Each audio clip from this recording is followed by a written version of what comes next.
Ada orang tua yang berkata, "Dan Jeffrey, kalau punya mobil, taruh di garasi, jangan taruh di hati." Ya iyalah, masa taruh di hati, nggak muat kali. Ternyata ungkapan itu adalah lebih kepada kecintaan terhadap benda tidak masuk ke dalam hati. Suami taruh di tempatnya, jangan taruh di hati. Istri taruh di tempatnya, jangan taruh di hati. Anak-anak, harta benda dan jabatan, taruh di tempatnya, jangan taruh di hati. Kalaupun mereka harus ada di hati, biarkan ada di kulit luar hati. Karena di dalam hati hanya Allah.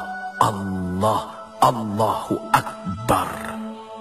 Allah, tidak ada yang lain. Jangan biarkan Allah menjadi cemburu karena itu semua. Karena Allah Maha Pencemburu. Jangankan Allah, istrimu pun, suamimu pun akan cemburu manakala engkau memiliki sesuatu yang lain di dalam hatimu. Bagaimana dengan Allah? Maka Hasbi Rabbi Jallallah, ma fi qalbi illallah. Hasbi Rabbi Jallallah, ma fi qalbi illallah. Ala al-hadi sallallah, la ilaha illallah. Ala al-hadi sallallahu, la ilaha illallah. Allah, Allah, Allahu Allah, Allahu Akbar, Allahu Akbar, Allahu Akbar, Allahu Akbar. Allah, Allah, Allah, Allah, Allah, Allah, Allah, Allah, Allahu Akbar.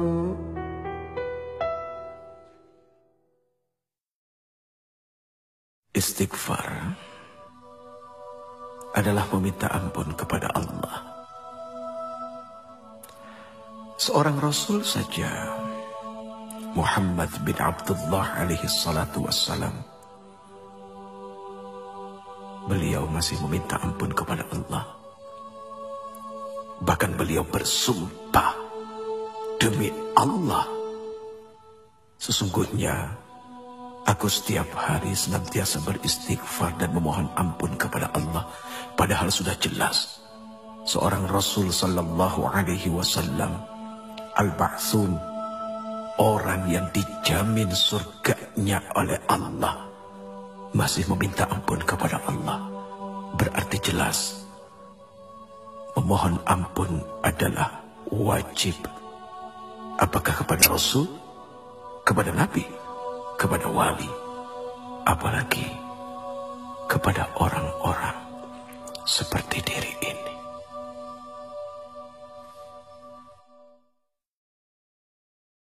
Ada kejadian cukup lumayan lucu, tapi mendatangkan hikmah yang sangat luar biasa besar. Sekali waktu Allah Subhanahu wa ta'ala izinkan kami berangkat berumrah menuju Baitullah, kemudian berziarah datang kepada Rasul sallallahu alaihi wasallam. Begitu sampai di dalam masjid, tiba-tiba diri ini tanpa sengaja melihat seorang laki-laki, orang Indonesia yang bekerja menjadi, apa ya istilahnya, marbot kali ya. Persisnya adalah orang yang suka membersihkan masjid. Kemudian terjadi obrolan, Assalamualaikum, Waalaikumsalam. Uci apa kabar? Hati ini senang juga sih dikenal orang, padahal gak bagus ya punya hati seperti itu. Akhirnya terjadi obrolan sederhana. Sudah berapa lama kerja di sini? 3 bulan, Uci. Oh, pernah ke makam Rasul? Aduh, Uci, pernah. Sehari semalam saya di dalam, di dekat makam Rasul. Saya menyapu, saya membersihkan. Langsung tiba-tiba saja diri ini memeluk orang itu ya Allah? Apa yang telah membuat dia begitu mudah bisa masuk dekat dengan Rasul sallallahu alaihi wasallam? Sementara kami yang berulang kali bolak-balik datang berhaji berumrah, tapi begitu sangat sulitnya untuk mendekati Rasul. Ada apa?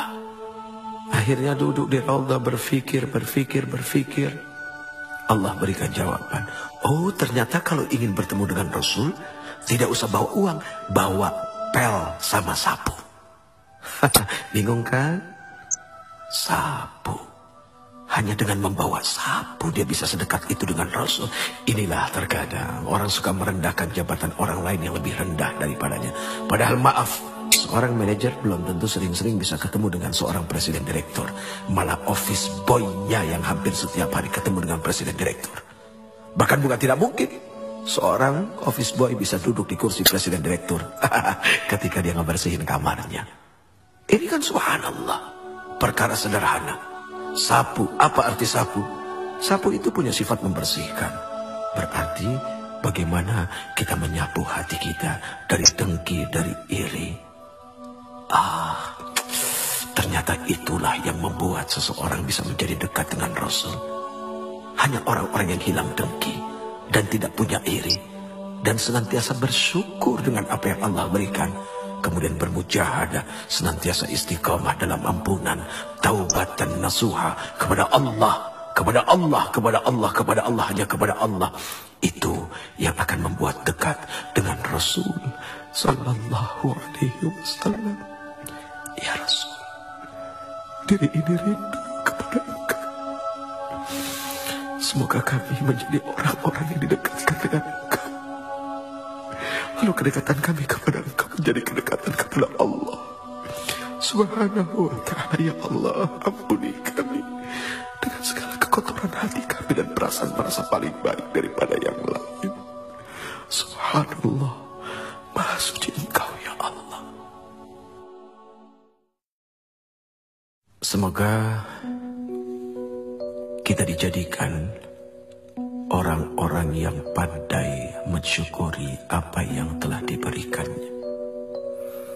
Contoh kecil, sekali waktu ada seorang pedagang yang didatangi seorang pembeli, kemudian dia membeli sesuatu yang nilainya kecil saja. Jangan lupa untuk mengatakan, enggak segini kan? Itu kalimat canda kepada Allah. Daripada harus dikeluarkan satu kalimat, masa segini? Itu tanda dari tidak bersyukur dengan apa yang telah diberikan. Manusia wajib bersyukur karena Allah Subhanahu wa ta'ala telah berikan modal yang besar kepadanya. Kalau ada orang yang mengatakan bahwa dirinya tidak memiliki modal, siapa bilang? Mata adalah modal yang dahsyat. Telinga adalah modal yang tak tertandingi. Mulut adalah modal yang sangat berguna.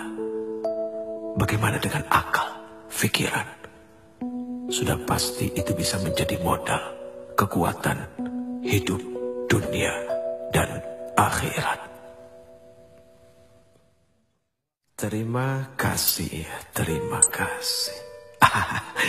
Ini satu ungkapan ucapan ketika seseorang diberikan sesuatu oleh orang lain. Terima kasih. Tahukah engkau apa sesungguhnya dari arti terima kasih itu sendiri? Terima kasih. Kalau sudah terima, jangan lupa ngasih. Tidak ada ketika orang diberi kemudian lalu mengucapkan terima simpen ya, tidak. Tapi terima kasih artinya ketika dia sudah menerima, dia berjanji akan mengasihi.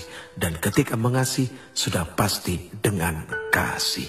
Tidak ada caci maki, tidak ada penyesalan, dan semua diberikan dengan lapang dada. Barang siapa yang senantiasa memberi, maka dia tidak akan pernah menjadi orang miskin di dunia dan di akhirat. Seringkali orang menghindar dari yang namanya ujian. Bahkan ketika berdoa pun seperti itu, ya Allah, jauhkan kami dari segala macam bentuk ujian. Padahal kalau dipikir-pikir, ternyata yang namanya ujian itu untuk naik kelas. Nggak usah jauh-jauh, lihat saja. Ngapain capek-capek kita menyekolahkan anak kita.